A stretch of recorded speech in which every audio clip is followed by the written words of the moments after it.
What are your strengths and weaknesses? Sir ये सबसे चूतिया सवाल है सर। सबसे पहले तो स्ट्रेंथ है ही नहीं। In English, please. I'm telling you. Why will I tell you my weaknesses? मैं आपको अपने स्ट्रेंथ वीकनेस के नाम पे बताऊंगा। You know, जैसे English. I'm a perfectionist. मैं वर्कोहॉलिक हूँ।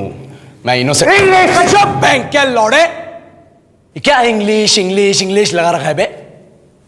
4 साल का था मैं जब मेरे पापा जबलपुर में किसी हलवाई के यहाँ काम करते थे। खुद तो कभी स्कूल गए नहीं, इसलिए अपनी गांड घिस घिस के मुझको स्कूल में भर्ती करवाया।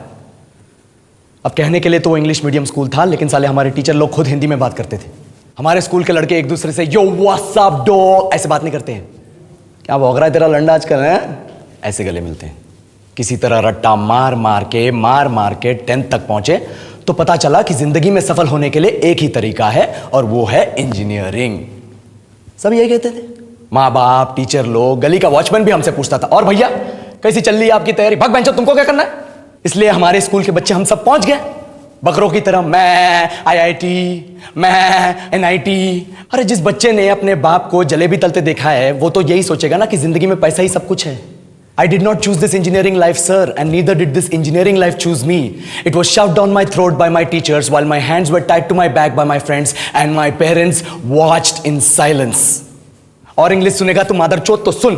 10th के बाद 2 साल लग गए इस कॉलेज में घुसने के लिए, कोचिंग में निकाल दिए। ना कुछ खेले ना कुछ सीखे। और 2 साल बाद जब यहां पहुंचे तो पता चला कि बड़े शहरों के कॉन्वेंट स्कूल के पढ़े बच्चे जब अंग्रेजी में बात करते हैं तो मरे हुए फूल भी खिल उठते हैं। आहा, हवा में ऑक्सीजन की मात्रा बढ़ जाती है इनकी अंग्रेजी सुन के। और पूरे कॉलेज की लड़कियां इन इंग्लिश स्पीकिंग लड़कों को अपना जीवनसाथी.com मान चुकी है। तुझे क्या लगता है? मुझे कभी लगा नहीं कि मैं अपनी अंग्रेजी पे काम करूं, अपनी पर्सनालिटी पे काम करूं। बहुत लगा। ये चूतिया इंडस वैली सिविलाइजेशन का जो एजुकेशन सिस्टम बिठा के रखे हो, जिसमें हर साल में 10 सब्जेक्ट, हर सब्जेक्ट में theory, practical, viva, lab work, external, internal, majors, minors, assignment, project, thesis, गांड मार के रख लिया हमारी। महीनों तक नहाना भूल जाते हम लोग और फिर हमारा परसेप्शन बना देते हो कि हम ऐसे ही रहना चाहते हैं। अब इस साल में एक बार कल्चरल फेस्टिवल आता है, एक बार, उसके लिए भी प्रोफेसर से भीख मांगनी पड़ती है। अरे बिना इंग्लिश बोले, बिना लड़कियों से बात किए कौन गांडू रहना चाहता है वैसे?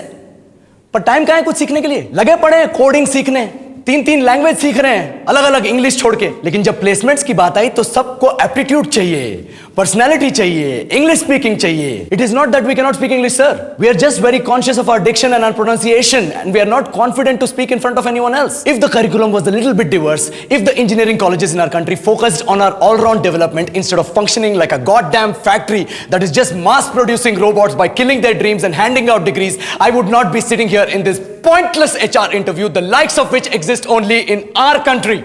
ये लो सर, बोल दिया मैंने 4 और लाइन अंग्रेजी में। अब बताइए, क्या मैं आपके मल्टीनेशनल कंपनी के लायक हूं? Do I have the potential to be a slave of your esteemed organization?